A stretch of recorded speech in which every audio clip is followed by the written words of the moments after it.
What's going on, guys? Sam Adams here, and welcome to The Drop, which is a weekly series every single Monday right here on the YouTube channel, where I go through the top video game releases of the week and let you guys know what new games are coming out just in case you do want to pick up something new to play. And this week we have a very interesting lineup coming. We have a very Japanese game, we have a very weird game, and we have a couple of honorable mentions that are both weird and interesting. So without further ado, let's go ahead and jump into it. So first off, we have a PlayStation exclusive actually coming to the PC, and this is Helldivers, which is a pretty critically acclaimed game that, like I said, was originally a PlayStation exclusive. So within this game, pretty much Super Earth is ruled by this democracy, and you are the member of a spearhead of defense against an incoming alien threat, and it is a cooperative twin-stick shooter. So it plays a lot like Magicka 2, and it's actually by the developers of the original Magicka. So there you go, there's your inspiration.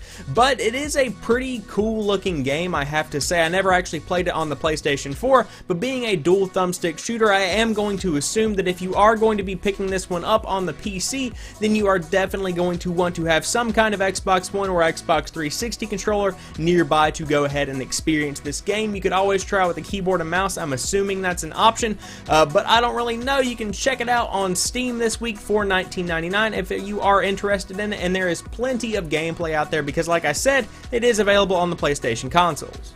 Next up, Yakuza 5 is coming to the PlayStation 3. I believe I said that correctly, but this is the very Japanese game. And so this game takes place in 5 cities across Japan and follows the stories of 5 people who used to be involved in the underground seedy gangster world, and they got out of it, but as the story progresses, they have to get back in it, whether it be through their fighting style, driving skills, dancing ability, and many other different things. It's a very interesting story to see where someone was in the gang lifestyle and then got out, and now they're slowly getting intertwined back into it.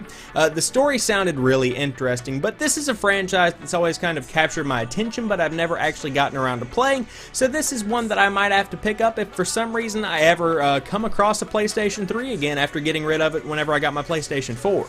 Next up, Starwhal is coming to the Xbox One, and this is pretty much a game where you ultimately play as a narwhal and you try and stab other narwhals. It's very weird, and I can't really describe it in any other way except that it has a very futuristic kind of gameplay look to it, and of course I will link gameplay of Yakuza 5 and Starwhal down below just so you guys can get a better grasp of what the game actually is, because quite frankly I'm having trouble describing either of them. But there are tons of ways that you can play Starwhal. You can go solo, you can go co-op, you can try and beat leaderboard scores, you can play Ghost of your friends and try and beat their times on certain levels. There are tons of different ways that you can play Starwhal, and that's one of the things that increases replayability, including the different ways that you can actually customize your narwhal. If I remember correctly, there are actually over 9,000 costume combinations. So this week it's actually coming to the Xbox One, but it was released, as I believe I mentioned earlier in the year, on the PlayStation consoles, as well as the PC and the Wii U. So if you have any of these consoles and you want to pick up Starwhal, it's definitely an interesting game, and it's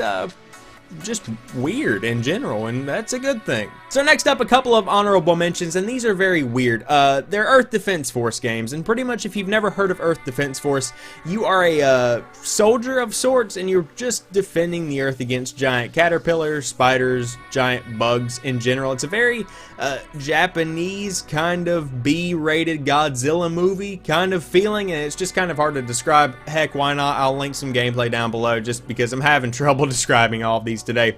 But on the PlayStation Vita, we're getting Earth Defense Force 2 Invaders from Planet Space, which is actually a remake of one of the most popular games in the EDF franchise.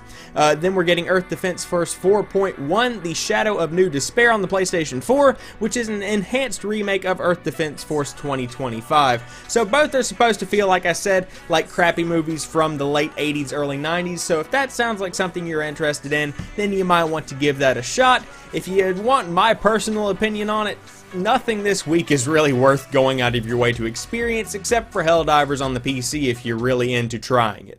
So there you guys have it. I hope you've enjoyed this video. If you did, drop me a like down below and comment what games, if any, you are picking up this week. Did I miss anything that's coming out? Let me know in the comments section down below. And if you are new to the channel or you've never seen any of my other content, I do upload new stuff like 3 or 4 days a week depending on the week. So there's always something new right here on the channel when you drop by to watch some videos. And as always, I want to thank each and every one of you guys for watching this particular video. I'll talk to you soon.